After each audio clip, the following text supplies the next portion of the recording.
उसके बाद इसका प्रकार देख लीजिए।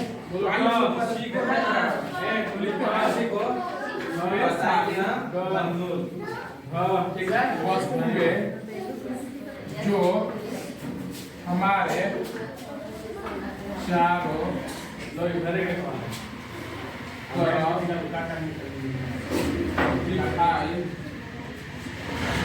देते हैं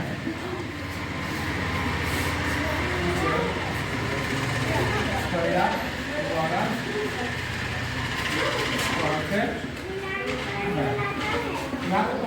हम लोग देख लिए। आप जानेंगे पर्यावरण का एग्जाम्पल क्या होता है ना, पर्यावरण का एग्जाम्पल क्या होता है। जैसे में हम पर्यावरण को डिफाइन कर लेंगे, लेकिन इसका एग्जाम्पल से समझेंगे आप तो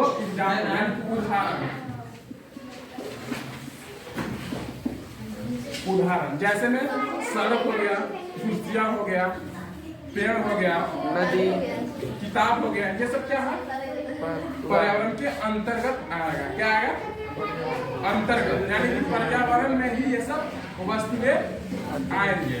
जैसे में सड़क,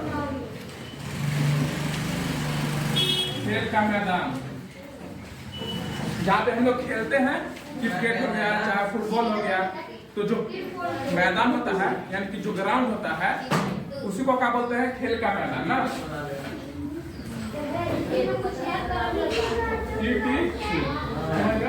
अब देखिए हम यहाँ तक देख लिए, लेकिन अब आगे बढ़ते हैं नेक्स्ट टॉपिक, यानी कि हमारा पर्यावरण का प्रकार।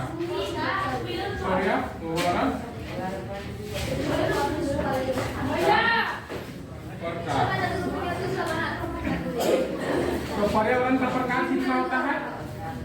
पर्यावरण का प्रकार कितने होते हैं? दो होते हैं। कौन कौन होते हैं? तो पहला होता है प्राकृतिक पर्यावरण। प्राकृतिक पर्यावरण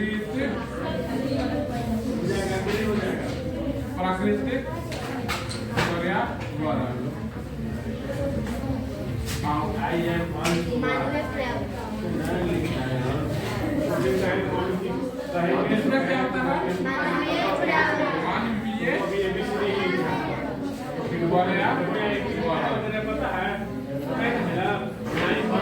जो होता है आप देखते हैं पहला कि प्राकृतिक पर्यावरण क्या होता है, है ना। तो प्राकृतिक पर्यावरण कहने का मतलब हुए उसको बोलेंगे जो हमें प्रकृति के द्वारा दिया गया, यानी कि पहले से अवेलेबल है, यानी गॉड की तरफ से गिफ्ट के रूप में हमको दिया गया। जैसे में आप लोग बता सकते हैं प्राकृतिक पर्यावरण में कौन कौन सा चीज वस्तुएं आएंगे?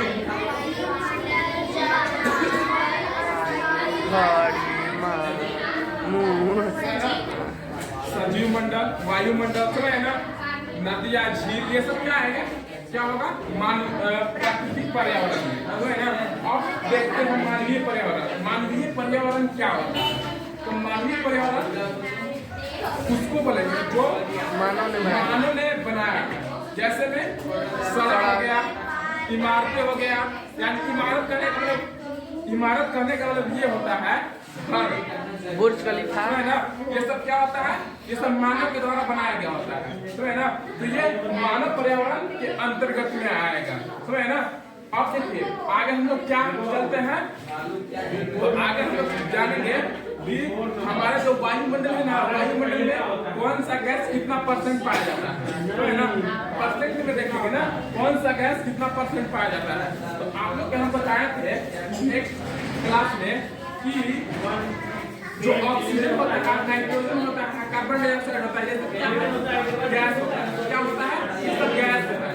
तो हम देखेंगे कि वायुमंडल जो हमारा है ना, वायुमंडल में कितना परसेंट पाया जाता है। जैसे में और बोले क्या होते हैं कि नाइट्रोजन 28%,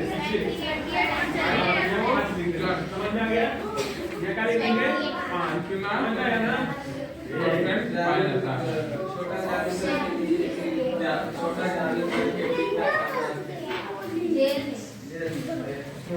नाइट्रोजन कितना परसेंट पाया जाता है वायुमंडल में? तो आप क्या बताइएगा इसके आंसर? 78%। कितना होता है? 78%।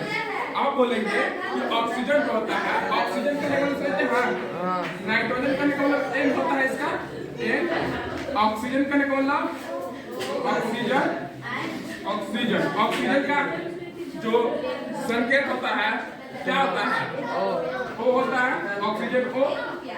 तो ये कितना पाया जाता है?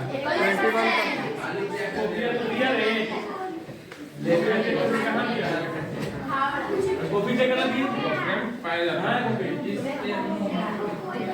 ये सब आपको ऑब्जेक्टिव होगा एग्जाम, इसमें मोस्ट इम्पोर्टेंट है यहाँ से लेकर कॉम्पिटेंट एग्जाम तक। तो इसका आंसर होगा 21%। ऑक्सीजन कितना परसेंट है वायुमंडल में? 21%। आप देखिए आगे बताने वाले हैं कार्बन डाइऑक्साइड। कार्बन डाइऑक्साइड समझते हैं जिसका संकेत क्या होता है? Carbon dioxide carbon oxide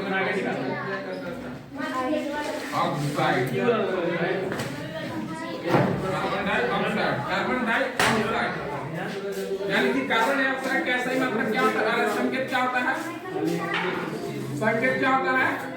CO2 यानी कि CO2 का निकाला कार्बन डाइऑक्साइड, CO2 का निकाला कार्बन डाइऑक्साइड ना। तो कार्बन डाइऑक्साइड वायुमंडल में कितना पाया जाता है? कितना पाया जाता है? 0.03% कितना पाया जाता है? यानी कि 1% से भी कितना होता है? कम होता है ना। 1% से भी कितना होता है?